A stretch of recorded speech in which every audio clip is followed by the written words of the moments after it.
Hello बच्चों। मैंने पढ़ाते समय ये देखा है कि कई बच्चों को जब वो किसी भी अकाउंट्स में ट्रांजैक्शन को रिकॉर्ड करते हैं तो डेबिट क्रेडिट के बारे में उनको बहुत ही कन्फ्यूजन रहता है कि किसको डेबिट करना है, किसको क्रेडिट करना है। कई बार वो जिसको डेबिट करना होता है उसको क्रेडिट कर देते हैं और जिसको क्रेडिट करना होता है उसको डेबिट कर देते हैं। और यहाँ तक कि हायर क्लासेज में भी ये जो उनकी वीकनेस है वो हाई क्लासेज में भी जाकर वो उसको प्रॉब्लम क्रिएट करती है और वो प्रॉपर तरीके से जर्नल एंट्री नहीं कर पाते हैं और ये प्रॉब्लम उनको बहुत ही आगे जो है तकलीफ़ देती है, परेशान करती है। तो इसीलिए मैंने ये वीडियो बनाया है। इसमें मैंने डेबिट क्रेडिट के बारे में समझाया है और मेरे को ये पूरा भरोसा है, विश्वास है, कॉन्फिडेंस है कि इस वीडियो के बाद देखने के बाद जिनको इसकी प्रॉब्लम होती है डेबिट क्रेडिट के बारे में, वो उनकी प्रॉब्लम दूर हो जाएगी। वो आराम से डिसाइड कर पाएंगे कि किस अकाउंट को डेबिट करना है, किसको क्रेडिट करना है। तो चलते हैं हम आगे, वीडियो जो है आगे बढ़ते हैं, वीडियो में आगे बढ़ते हैं।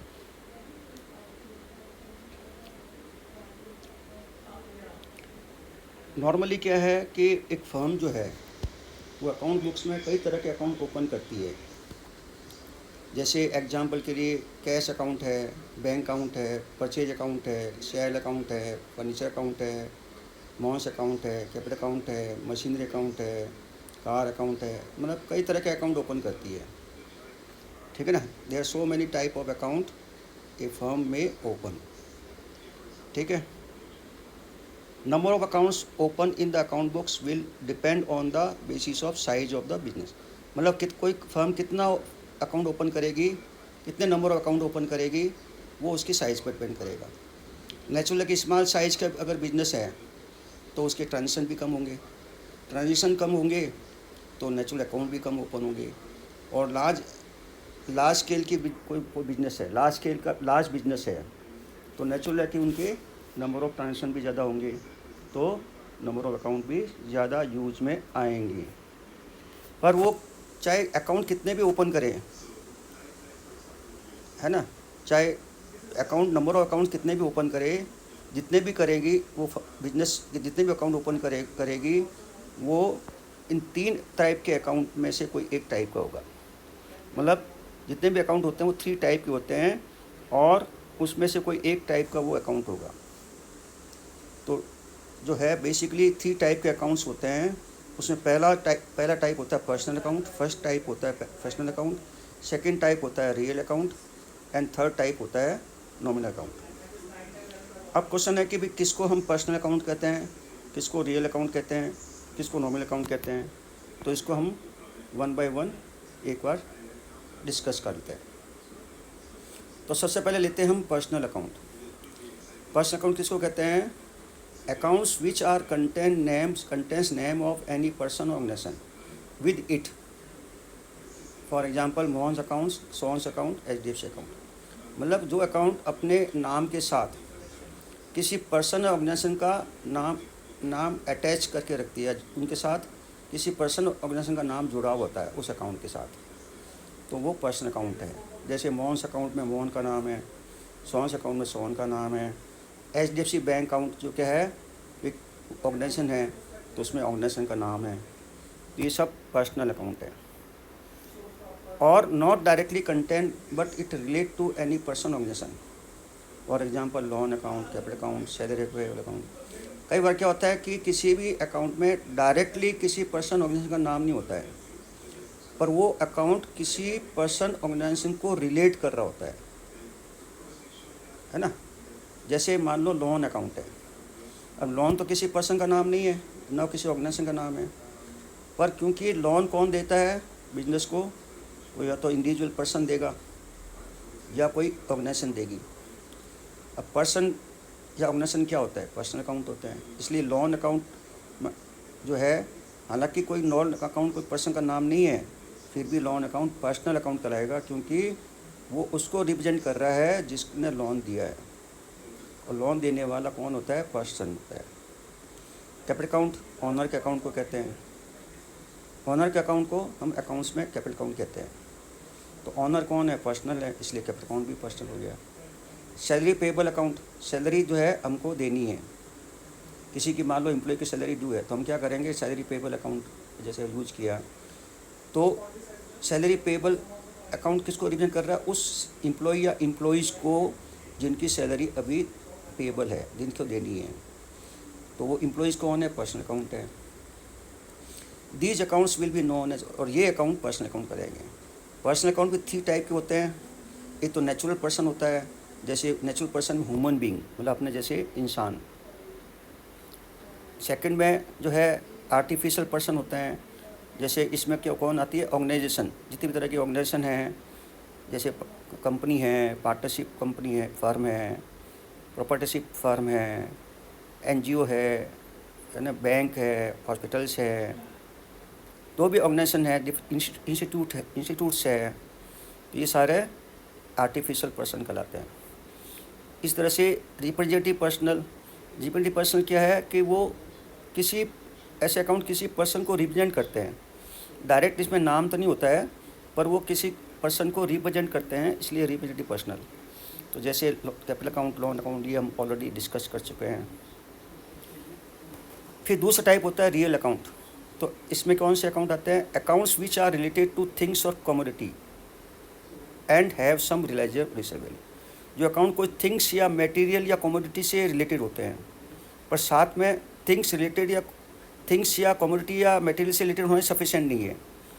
इसमें एक कंडीशन क्या जुड़ी हुई है कि वो दे शुड बी रिलाइजेबल और resale value, they should have resale value, मतलब उनको हम सेल कर सकते हैं या मनी रियलाइज कर सकते हैं, मेन वो है।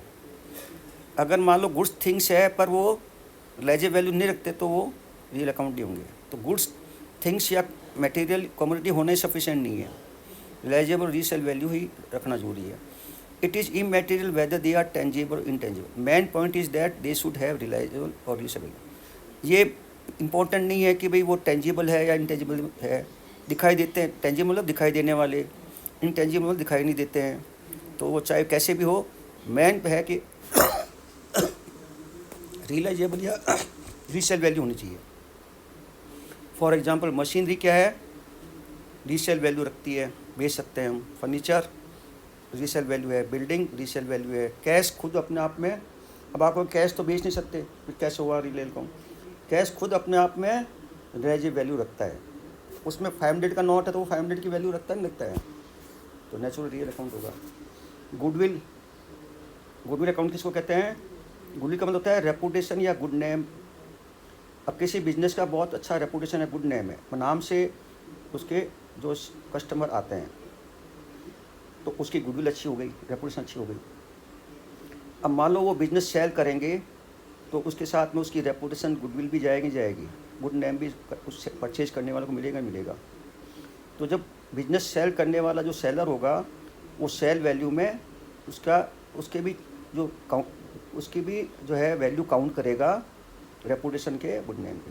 तो गुडविल भी एक तरह से रिलाइजेबल वैल्यू रखती है, सेलेबल वैल्यू रखती है। इस तरह से पेटेंट है, कॉपीराइट है, ट्रेडमार्क है, लाइसेंस है, ये सब इंटेंजिबल है, पर क्योंकि रिलाइजेबल वैल्यू रखते हैं इसलिए वो रियल अकाउंट है। रियल अकाउंट 2 तरह के और क्लासीफाई कर सकते हैं। ये तो टेंजिबल जैसे फर्नीचर, मशीनरी, बिल्डिंग एक्सेट्रा, और एक intangible goodwill, copyright, patent etcetera. अब थर्ड टाइप का होता है nominal account. Accounts which are related to either expenses, losses और income, profit, gain, known as nominal account. Account जो कि या तो एक्सपेंसेस, लॉसेज से रिलेटेड है या इनकम या प्रॉफिट या गेन से रिलेटेड है, वो नॉमिनल अकाउंट कहलाएंगे। फॉर एग्जांपल रेंट पेड क्या है? एक्सपेंसेज है। इंटरेस्ट पेड क्या है? एक्सपेंसेज है। सैलरी पेड क्या है? एक्सपेंसेज है। Loss on sale of profit क्या है? Loss on sale of building क्या है? लॉस है। कमीशन रिसीव्ड क्या है? इनकम है। डिस्काउंट रिसीव्ड क्या है? इनकम है। Profit on sale of investment क्या है? प्रॉफिट या गेन है। ठीक है। और ये भी 2 तरह के हो गए, या तो वो एक्सपेंसेस, लॉसेस होंगे जैसे salary paid, rent paid, loss on sale of assets, या इनकम प्रॉफिट्स गेन होगा जैसे कमीशन रिसीव्ड, इंटरेस्ट रिसीव्ड। अब what is debit and credit stand for. अब मैंने बताया था कि अकाउंट्स में हम डेबिट और क्रेडिट जो है वो एक 2 वर्ड्स है जो हम फ्रिक्वेंटली यूज़ में लेते हैं। एक तरह से ये अकाउंट्स का इनसेपरेबल पार्ट है, इसके बिना अकाउंट्स अधूरा है। बहुत ज़्यादा यूज़ में करते हैं, फ्रिक्वेंटली, मोस्टली, है ना, कॉमनली हम इसको यूज़ करते ही करते हैं। तो नेचुरल है कि हमको जब ये इतने इंपॉर्टेंट वर्ड है अकाउंट्स के, तो इनका क्या यूज है, क्या अकाउंट्स में कहाँ स्टैंड करते हैं, है ना, क्या इसका मीनिंग है, वो समझना जरूरी है। अगर ये समझ लेंगे तो हमको काफ़ी आगे अकाउंट्स में मेंटेन करने में, अंडरस्टैंड करने में ईजी हो जाएगा। तो इसका मतलब क्या है? तो to understand these words we can compare them with the plus and minus used in the mathematics. तो इसको अगर समझना है तो हम क्या करेंगे, बेस्ट वे क्या है, मैथ्स के जो प्लस माइनस है उससे कंपेयर कर सकते हैं। मैथ्स में हम एडिशन के लिए क्या करते हैं, प्लस करते हैं, माइनस के लिए क्या करते हैं, सब्ट्रैक्शन के लिए क्या करते हैं, माइनस करते हैं। तो अगर कोई किसी अकाउंट में कुछ ऐड हो रहा है ना, जैसे फर्नीचर 50,000 का था, 20 का हमने और ख़रीद लिया तो क्या होगा, ऐड करेंगे नहीं करेंगे, तो मतलब प्लस हो गया। तो हम मैथ्स में तो उसको प्लस करते हैं, अकाउंट्स में हम डेबिट करते हैं। अब मान लो हमने कोई मान लो कैश हमने किसी को 5,000 पे कर दिया, तो कैश हमारा कम हो गया, है ना, माइनस, है ना, सब्ट्रैक्ट करेंगे हम कैश, जो भी हमारे पास कैश पहले था उसमें से सब्ट्रैक्ट करेंगे। तो मैथ्स में हम माइनस करते हैं, अकाउंट्स में हम क्रेडिट करेंगे। तो मतलब कहने का मतलब हम जो डेबिट क्रेडिट को मैथ्स के प्लस माइनस से कंपेयर कर सकते हैं। इन अकाउंटेंसी डेबिट मतलब उसको एब्रीवेशन में DR यूज़ करते हैं, work just like plus. Accountancy में डेबिट जो है बिल्कुल प्लस की तरह काम करता है, और क्रेडिट जो है एब्रीवेशन में उसको CR देखते हैं, वर्क जस्ट लाइक माइनस, मतलब बिल्कुल माइनस की तरह वर्क करता है। We can understand this by following example. इसको एक एग्जाम्पल से और समझ सकते हैं। मान लो एक बिजनेस है, उसके बैंक में बैलेंस है 50,000, तो बैलेंस क्या कहलाएगा, प्लस बैलेंस कहलाएगा, पॉजिटिव कहलाएगा ना। अगर बैंक में 50,000 बैलेंस है, इसका मतलब उसके बैंक में 50,000 पड़े हुए हैं, है ना, बैंक में डिपॉजिट है, तो मतलब प्लस बैलेंस हो गया। इस तरह से कैश के रूप में उसके पास 40,000 है, तो कैश अकाउंट का बैलेंस 40 हो गया। अब उसने बैंक में कैश डिपॉजिट कराया 20,000, तो क्या होगा, बैंक में बैलेंस 20 इंक्रीज हो जाएगा, तो उसके लिए प्लस करेंगे तभी तो इंक्रीज होगा। तो मैथ्स के हिसाब से प्लस करेंगे, तो अकाउंट के हिसाब से क्या करेंगे, DR मतलब डेबिट करेंगे। पर कैश में क्या है, वो माइनस हो जाएगा, क्योंकि जब बैंक में डिपॉजिट करें तो कैश कम हो जाएगा, तो कैश में हम क्या करेंगे, माइनस सीखेंगे। मैथ के हिसाब से माइनस और अकाउंट के हिसाब से क्रेडिट करेंगे। अब मान लो बिजनेस ने बैंक से वापस 10,000 जरूरत पड़ गई, तो 10,000 विड्रॉ कर लिया, तो मैथ के हिसाब से इसको माइनस करेंगे, है ना, और जब विड्रॉ किया तो कैश में इंक्रीज हो जाएगा, जो 10,000 किस में आ जाएगा, कैश में इंक्लूड हो जाएगा। तो हम मैथ के हिसाब से प्लस करेंगे और अकाउंट के हिसाब से डेबिट कर देंगे। तो एक तरह से इसका मतलब इन शॉर्ट हम कह सकते हैं कि debit means plus, debit and credit nothing, it is just like plus and minus, है ना। जैसे अकाउंट्स में क्या होता है, प्लस माइनस ही कहीं करना होता है। हम किसी कोई चीज़ इंक्रीज हो रही है, कोई अकाउंट का बैलेंस इंक्रीज होता है या डिक्रीज होता है, इसके अलावा जैसे बैंक में है, या तो डिपॉजिट कराएंगे या विड्रॉ करेंगे, तो बैंक वाले क्या करते हैं, प्लस माइनस ही करते हैं, है ना। डेबिट, तो बैंक में भी अकाउंट मेंटेन करते समय वो प्लस माइनस डेबिट क्रेडिट ही करते हैं। बिजनेस में भी कोई चीज़ इंक्रीज हो रही है, कोई डिक्रीज हो रही है, कोई बढ़ रही है, घट रही है, तो इंक्रीज हो रही तो प्लस करेंगे, डिक्रीज होगी तो माइनस करेंगे। तो ये इसका मीनिंग है। अब हमने टाइप्स ऑफ अकाउंट समझ लिया और डेबिट क्रेडिट का मतलब समझ लिया। तो अब इसके बाद में हम समझते हैं कि भाई रूल्स क्या है, डेबिट क्रेडिट के लिए रूल्स क्या है। तो इसके लिए क्या करते हैं कि हम टाइप्स तो हमने समझ लिए, 3 टाइप के अकाउंट होते हैं, पर्सनल, रियल और नॉमिनल। अब क्या है कि हर टाइप का 2 सब टाइप होते हैं। और एक चीज़ मैं पहले बता दूं कि हम जो अकाउंट लिखते हैं वो बिजनेस के लिखते हैं, तो हम ट्रांजेक्शन को बिजनेस के पॉइंट ऑफ व्यू से या नज़रिए से या उनकी नज़र से देखेंगे, न कि इंडिविजुअल कैपेसिटी में नज़र से देखेंगे या खुद के नज़र से देखेंगे। बिजनेस के लिए वो क्या है, अगर बिजनेस के है ना पॉइंट व्यू से देखेंगे, बिजनेस की नज़र से देखेंगे, न कि अपन को इंडिविजुअल कैपेसिटी। ये चीज़ एक स्टूडेंट काफ़ी शुरू में ये मिस्टेक करते हैं कि वो इंडिविजुअल में पर्सनल बेसिस पे समझ लेते हैं, जबकि अकाउंट्स हम बिजनेस के लिखते हैं और बिजनेस के नज़रिए से ही देखेंगे, पॉइंट ऑफ व्यू से देखेंगे ट्रांजेक्शन को, कि अगर बिजनेस उसको कैसे देखेगा वही हमको देखना है। ठीक है, तो अगर अब पर्सनल अकाउंट है और बिजनेस का उससे ट्रांजेक्शन है, तो बिजनेस का एक किसी इंडिविजुअल पर्सन का क्या होगा, या तो इंडिविजुअल पर्सन बिजनेस को कुछ देगा, या तो कुछ गुड्स देगा या सर्विसेज देगा या कैश देगा, या बिजनेस से लेगा या तो गुड्स लेगा या सर्विसेज लेगा या कैश लेगा। मतलब पर्सन का बिजनेस से रिलेशन लेने देने का रहेगा, तो या तो वो रिसीवर होगा या गिवर होगा, उसके दो ही रोल हो सकते हैं ट्रांजेक्शन में, या तो वो रिसीवर के रोल में होगा या गिवर के रोल में होगा। इस तरह से रियल अकाउंट में क्या आता है, थिंग्स आती है, मटेरियल आता है, कमोडिटी आती है। तो अब कोई थिंग्स है, उसका बिजनेस से क्या रिलेशन होगा, या तो बिजनेस के में वो आएगी या बिजनेस से जाएगी, तो या तो वो बिजनेस में कम सीन होगी या बिजनेस से गोज आउट हो जाएगी। इस तरह से नॉमिनल अकाउंट।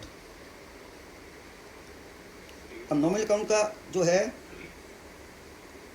रोल क्या होता है, नॉमिनल अकाउंट में या तो एक्सपेंसेस लॉसेस होते हैं या इनकम या प्रॉफिट होते हैं। ठीक है, दो तरफ होते हैं, या तो एक्सपेंसेस लॉसेस होंगे या इनकम प्रॉफिट होगा। अब यहाँ एक चीज़ क्वेश्चन जो स्टूडेंट के दिमाग में क्वेश्चन आता है कि भाई रियल अकाउंट में जैसे फर्नीचर 50 का था, 20 का फर्नीचर आ गया, तो रियल अकाउंट में कम सीन हो रहा तो डेबिट करें क्योंकि प्लस हो रहा है, और गोज आउट हो रहा तो क्रेडिट कर रहे हैं क्योंकि माइनस हो रहा है। एक्सपेंसिव लॉसेज में प्लस कैसे करें, वो तो हमारे को लॉस हो रहा है तो हम कैसे प्लस करें। तो इसमें ये है कि एक्चुअली बेसिकली हम क्या करते हैं, ये तो बताया था मैंने, अकाउंट्स बिजनेस के लिखते हैं, बिजनेस के पॉइंट ऑफ से देखते हैं। अब जैसे इसको समझने के लिए, जैसे मान लो एक पर्सन है, इसने कोई शॉप ओपन करी और 1 लाख या 2 लाख 3 लाख का कोई गुड्स है, वो उसमें सामान जो रख दिया, गुड्स उसने शॉप में स्टोर रखवा दिया, और एक एम्प्लॉय को रख दिया, और एम्प्लॉय को कहा कि तुम गुड्स को सेल करना, जो भी इनकम होगी वो मेरे को दे देना, एक्सपेंसेस होंगे तो वो मैं बियर करूँगा, क्योंकि है ना। तो अब वो हम यहाँ एम्प्लॉय को बिजनेस मान लेते हैं, तो जो भी इनकम करी वो क्या होगा, उसको ऑनर को देनी है। तो वो बिजनेस क्या करेगा, उसके लिए क्या है, देना है, तो उसके लिए माइनस हो गया ना। और ऐसे नहीं वो हर बार देगा, वो साल में इकट्ठा देता है, एक साथ हिसाब होता है, साल भर कितना इनकम हुई, पूरे फुल ईयर में कितना एक्सपेंसेस हुए, तो पूरा फिर बाद में फाइनल जो है वो डिफरेंस देता है। जैसे मान 10 लाख की इनकम हुई और 3 लाख के एक्सपेंसेस हुए, तो वो 7 लाख दे देता है ऑनर को। तो इनकम ऑनर को देनी है, तो उसके लिए क्या हो गया, माइनस हो गया। बिजनेस के अपन अकाउंट बिजनेस के लिख रहे हो, बिजनेस कौन है, एम्प्लॉई है, तो एम्प्लॉई क्या करेगा, माइनस करेगा कि भाई मेरे को ऑनर को देने हैं, और एक्सपेंसेस वो ऑनर से लेगा। 10 लाख तो देने हैं उसको एम्प्लॉय ऑनर को, 10 लाख रुपीज़ अगर इनकम हुई तो माइनस करेगा, और 3 लाख जो एक्सपेंसेस किए वो उसके वो अभी तो बिजनेस ने दे दिया अपनी जेब से, और वो ऑनर्स को देने हैं, ऑनर से लेने हैं, तो वो डेबिट करेगा। तो ईयर एंड में क्या करेगा, 10 लाख देने हैं, तो ऐसा नहीं भी 10 लाख तो तुम्हारे लो और 3 लाख मेरे को दे दो, ऐसा नहीं। वो नेट क्या करेगा, 10 लाख में से 3 लाख देकर माइनस करके 7 लाख ऑनर को दे देगा। तो इसलिए एक्सपेंसेस को हम डेबिट करते हैं और इनकम को क्रेडिट करते हैं। ये बच्चों के दिमाग में कन्फ्यूजन रहता है। तो रिसीवर को, अच्छा इसी तरह से रिसीवर को हम क्या करेंगे, डेबिट करेंगे, गिवर को हम क्रेडिट करेंगे, एक्सपेंसेस को कम्स इन को डेबिट करेंगे, गोज आउट को क्रेडिट करेंगे, एक्सपेंसेस को डेबिट करेंगे, इनकम को क्रेडिट करेंगे। ठीक है। अब इसके बाद में क्या है, इसको पूरे रूल को हम समराइज भी कर सकते हैं शॉर्ट में। अगर इसको मेमोराइज करने के लिए, याद रखने के लिए शॉर्टकट तरीका क्या है कि भाई ये रखो आप, जैसे पर्सनल है, रियल है, नॉमिनल है, तो पर्सनल में debit the receiver, credit the giver. Personal है तो रिसीवर को डेबिट करो, गिवर को क्रेडिट करो, ये ध्यान रखना है। रियल है तो debit what's comes in, credit what goes, जो आ रही है उसको डेबिट करो, जो जा रही है उसको क्रेडिट करो। नॉमिनल में debit all expenses and losses, और credit all incomes and profit and gain. ठीक है। तो इस तरह से हम रूल्स को समराइज कर सकते हैं। अब क्या है, स्टेप बाय स्टेप हम इसको, जैसे कोई भी ट्रांजेक्शन हुआ तो किसको डेबिट करना, किसको क्रेडिट करना, तो उसको डिसाइड करने के लिए हम step by step procedure follow करेंगे, तो हम बिल्कुल करेक्टली जो है डेबिट क्रेडिट डिसाइड कर सकते हैं। उसमें कोई मिस्टेक होने के चांसेस कम रहेंगे। और इनिशियल स्टेज में तो इसके यूज़ बहुत हेल्प सपोर्ट मिलेगा, पर लेटर ऑन जब हैबिचुअल हो जाएंगे और पूरा अपन को पूरा हैबिचुअल जाएंगे और पूरे समझ में आ जाएगा, तो फिर हम बिना डायरेक्टली हम ट्रांजेक्शन देख के बता सकते हैं कि कौन सा अकाउंट डेबिट हुआ, कौन सा क्रेडिट हुआ। तो स्टेप 1 में जैसे सबसे पहले हम क्या करेंगे, कोई ट्रांजेक्शन होगा तो पहले देखेंगे कि find out the name of account affected in given transaction. सबसे पहले तो देखो कि भाई जो भी ट्रांजेक्शन हमको क्वेश्चन में दिया है उसमें कौन कौन से अकाउंट इफेक्ट हो रहे हैं। फिर सेकेंड स्टेप में देखना पड़ेगा कि जो इफेक्टेड अकाउंट है, जो हमने नोट किए कि भाई ये अकाउंट इफेक्ट हो रहे हैं, वो किस टाइप के हैं, पर्सनल है, रियल है या नॉमिनल है। फिर थर्ड स्टेप में देखेंगे कि भाई जो हमने टाइप डिसाइड की, पर्सनल, रियल, नॉमिनल, तो उसमें पर्सनल है तो रिसीवर है या गिवर है, रियल है तो कम्स इन है या गोज आउट हो रही है, और नॉमिनल है तो एक्सपेंसेज है, इनकम है। ये डिसाइड करेंगे। फिर लास्ट क्या है, जो सब टाइप के बेस पर डेबिट क्रेडिट डिसाइड करेंगे। मतलब रिसीवर है तो डेबिट कर देंगे, गिवर है तो क्रेडिट कर देंगे, कम्स इन है तो डेबिट कर देंगे, गोज आउट क्रेडिट कर देंगे, एक्सपेंसेज है तो डेबिट कर देंगे, इनकम है तो क्रेडिट कर देंगे। अब जैसे एक एग्जाम्पल समझते हैं। मान लो एग्जाम्पल है 10 अप्रैल 2024 को cash deposit to bank, business ने बैंक में कैश डिपॉजिट कराया 20,000 का। मान लो ये ट्रांजेक्शन हमको क्वेश्चन में दे दिया, तो हम पहले क्या करें, पहले स्टेप क्या करा है, find out the name of account affected in given transaction. तो पहले हम करेंगे कौन कौन से अकाउंट इफेक्ट हो रहे हैं, कैश अकाउंट हो रहा है, एक बैंक अकाउंट हो रहा है। अब फिर देखेंगे कैश, सेकेंड स्टेप में क्या बोला है, फाइंड आउट द टाइप, मतलब पर्सनल है, रियल, नॉमिनल है। तो कैश कौन सा है, रियल अकाउंट है, और बैंक कौन सा है, पर्सनल अकाउंट है। फिर थर्ड स्टेप बोला फाइंड आउट सब टाइप, मतलब रियल है तो देखना है कम्स इन है, गोज आउट है, तो कैश डिपॉजिट करा रहे हैं तो कैश तो गोज आउट होगा, तो कैश गोज आउट हो गया। और बैंक में डिपॉजिट करा तो बैंक क्या हो जाएगा, रिसीवर, तो रिसीवर को डेबिट करेंगे, तो गोज आउट क्रेडिट हो जाएगा और रिसीवर डेबिट हो जाएगा। ठीक है। तो इस तरह से हमने डिसाइड कर लिया। पर अब डिसाइड कर लिया तो हम क्या करेंगे, इसको अकाउंट बुक्स में रिकॉर्ड भी करेंगे। ये हमने खाली डिसाइड किया है किसको डेबिट करना, किसको देना, पर अकाउंट बुक्स में प्रैक्टिकली इसको रिकॉर्ड भी करना पड़ेगा। तो उसके लिए हम एक बुक मेंटेन करते हैं, recording of transaction in the account books. To record this transaction in the account books, we maintain a separate book which is known as journal, and transaction recorded in it known as journal entry. तो हम इसके लिए एक अलग से account book maintain करते हैं record करने के लिए ट्रांजेक्शन को, जिसको कहते हैं जर्नल। इस बुक को कहते हैं जर्नल, नाम है इसका। और इसके अंदर जो ट्रांजेक्शन रिकॉर्ड किया उसको हम बोलते हैं जर्नल एंट्री।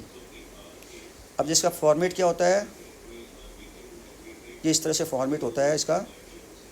डेट, पर्टिकुलर, मतलब उसमें डिटेल वगैरह लिखेंगे।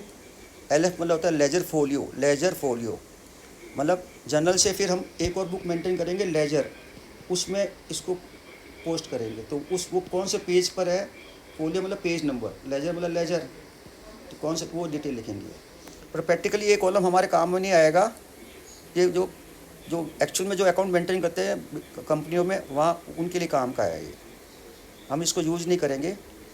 फिर डेबिट रुपीज़ और क्रेडिट रुपीज़। अब जैसे ट्रांजेक्शन कब हुआ था, जैसे पिछले स्लाइड में देखा हमने कि ट्रांजेक्शन हुआ था 10 अप्रैल 2024 को, तो 10 यहाँ लिख देंगे 2024 10 अप्रैल। और कैश डिपॉजिट कराया तो बैंक रिसीवर है और रिसीवर को डेबिट करेंगे तो बैंक अकाउंट डेबिट हो जाएगा। तो यहाँ पहले डेबिट वाला नाम लिखेंगे, पहले जिसको डेबिट करना वो अकाउंट को पहले लिखेंगे, और डेबिट कर रहे हैं इसलिए DR लिख देंगे, और डेबिट कर रहे हैं इसलिए डेबिट में ही अमाउंट लिखेंगे 27।